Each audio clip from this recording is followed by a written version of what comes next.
Yes, as indicated, I just intend reading my order. A number of developments have taken place recently.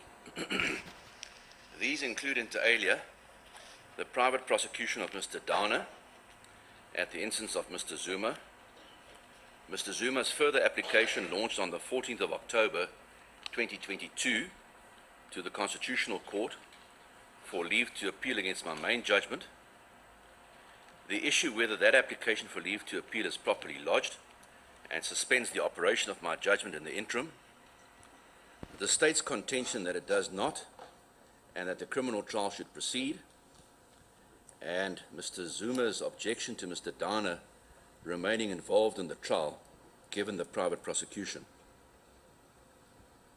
These developments have brought into sharp focus whether it is proper that I decide one or more of these issues, including eventually also issues such as whether Mr. Zuma will receive a constitutionally fair trial at the end of the day, having regard to findings I have made and views I have previously expressed, including those relating to the 14 grounds of complaint which Mr. Zuma had advanced during the special plea.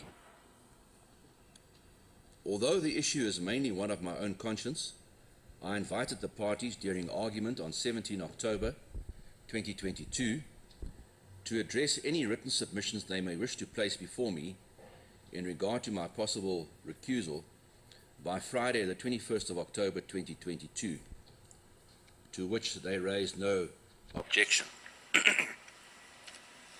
Upon careful reflection, I have concluded that the issue of my continued involvement as presiding judge in this trial needs, in the interest of justice, to be addressed preliminary to any decisions referred to in paragraph 1 above, and any further directions regarding the resumption of the trial.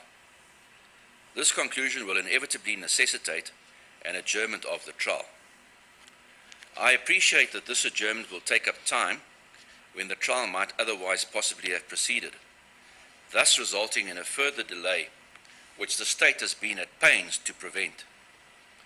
But this delay and the fact that the trial will not be able to proceed during November 2022 are unfortunately inevitable and required in the interest of justice. The integrity of the trial must be beyond any criticism or reproach, and it is my task to ensure that it meets that expectation. The adjournment occurs during a time in the court calendar when the December recess is looming. The last day of the current term is 2 December 2022, and when the trial could in any event not continue. Counsel are also not available during the first court term in 2023. That will allow time for the issue to be determined without undue haste.